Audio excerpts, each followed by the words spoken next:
Social post TV ప్రేక్షకులందరికీ నమస్కారం. Wife and husband ఇష్యూలు వచ్చినప్పుడు ప్రాపర్టీస్ ఉంటాయి హస్బెండ్ పేరు మీద. అంటే వైఫ్ కోర్టుకి వెళ్ళినప్పుడు మెయింటెనెన్స్ డీవీసీ ఒక ₹1,00,00,000 అడిగినప్పుడు నోటీస్ వచ్చిన వెంటనే ఇంకా హర్రీ బర్రీ అయిపోవడం, ఇంట్లో వాళ్ళతో డిస్కస్ చేసేసుకోవడము.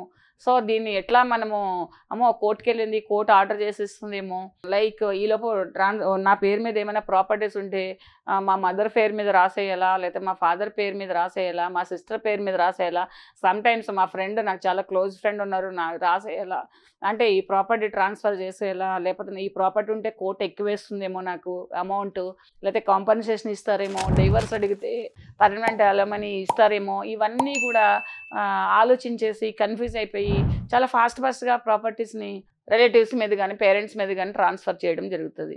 అది ఎంతవరకు కరెక్టు, అది ఎంతవరకు మిమ్మల్ని మీ కేసుకు సపోర్ట్ అవుతుంది, నిజంగానే మీ మీద ప్రాపర్టీస్ ఉంటే ఎక్కువ అవుతుందా అనేది ఫస్ట్ ఆఫ్ ఆల్ మీరు ఆలోచించాలి. సో అందులోకి ఇప్పుడు వైఫ్ అండ్ హస్బెండ్ కేసులు వచ్చినప్పుడు మూడు ఆప్షన్స్ ఉంటాయి. అంటే మీరు చూస్ చేసుకోవాల్సింది ఏంటంటే 3 పాయింట్స్ అనమాట. అంటే ఇద్దరు డిస్ప్యూట్ వల్ల కోర్టుకు వచ్చి డైవర్స్ కేసులు లేకపోతే సమ్ అదర్ రిలేటెడ్ కేసులు నడుస్తున్నప్పుడు ఏమవుతుందంటే వీళ్ళు ఏం చేయాలి అంటే ఎలా సెటిల్మెంట్ చేసుకోవాలి, ఎన్ని రోజులు కొట్లాడాలి, ఎంతవరకు కొట్లాడాలని తెలుసుకున్న తర్వాత ఒక డెసిజన్కి వచ్చి అలాంటి ట్రాన్స్ఫర్లు చేయడం అనేది, ప్రాపర్టీస్ని అమ్మేయడమా లేకపోతే వేరొకరికి ఇవ్వడమా అనేది ఆలోచించుకోవాలన్నమాట. ముఖ్యంగా ఏంటంటే కోర్టుకు వచ్చిన తర్వాత కూడా మళ్ళీ రీయూనియన్ అవ్వడానికి ఛాన్సెస్ ఉంటాయి. ఇంకా కోర్టుకు వచ్చాము ఎందుకులే అంటలేదు. కోర్టు అనేది ఒక ప్లాట్ఫామ్ అంతే. ఎందుకంటే ఒక అడ్వకేట్ కానీ ఒక పోలీస్ ఆఫీసర్ కానీ ఇద్దరికి చెప్తే, ఒకరికి ఎవరిదైనా తప్పు అని చెప్తే వాళ్ళు ఏంటంటే ఆపోజిట్ పర్సన్ అనేది నెగిటివ్గా తీసుకోవడం జరుగుతుంది. నువ్వు చూస్ చేసుకున్న అడ్వకేట్ వచ్చి నన్ను తప్పు అంటున్నారు, నేను ఇలా ఉండాలంటున్నారు, వాళ్ళకి ఏం రైట్ ఉన్నది అట్లా మాట్లాడడం వల్ల ఏంటంటే మనకెందుకు వచ్చింది అని చెప్పేసి కోర్టులో వేసి త్రూ అడ్వకేట్ వాళ్ళు కూడా ఆపోజిట్ వాళ్ళు కూడా ఒక అడ్వకేట్ని పెట్టుకుంటారు. కాబట్టి అడ్వకేట్ని పెట్టుకుని దాన్ని సెటిల్ చేయడానికి ఛాన్సెస్ ఉంటుందని చాలా వరకు వేస్తాం. అంతే కానీ కోర్టుకి వెళ్ళిన తర్వాత ఇంకా ఎందుకు మనం సెటిల్ చేసుకోవాలని చాలామంది వెనక్కిపోవడం జరిగే దాని గురించి ఇది చెప్పవలసి వస్తుంది.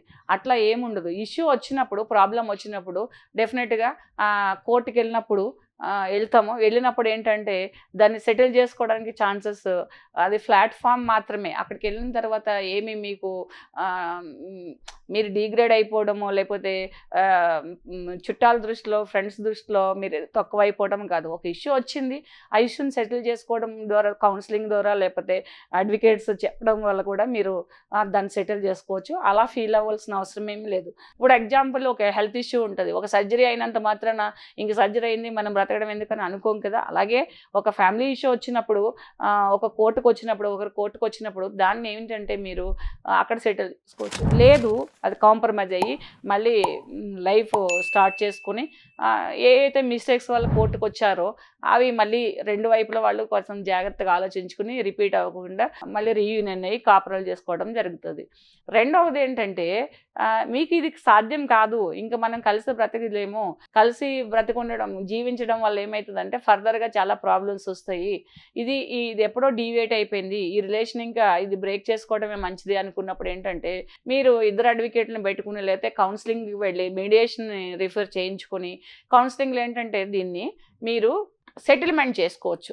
ఎలా సెటిల్మెంట్ అంటే కోర్టుకు వచ్చాం కదా, నువ్వు డైవర్స్ వేసావు, లేకపోతే నేను కాపురానికి రమ్మని వేసాను, 498 వేసావు, డీవీసీ వేసావు, లేకపోతే కస్టడీ ఆఫ్ చిల్డ్రన్ ఇవన్నీ వేసాము. ఇవన్నీ వేసిన తర్వాత మనం కూర్చుని పిల్లలు ఎలాగా, లేకపోతే మెయింటెనెన్స్ ఏంటి, లేకపోతే ఎక్కడ ఉండాలి ఏంటనేది కూర్చుని రాసుకుని కోర్టుకి సబ్మిట్ చేసి ఆ విధంగా కూడా మీరు సెటిల్మెంట్ చేసుకుని చాలా తక్కువ టైంలో 5 to 6 months టైంలో మీరు ఏంటంటే దాని నుంచి బయటపడడానికి ఛాన్సెస్ ఉంటుంది.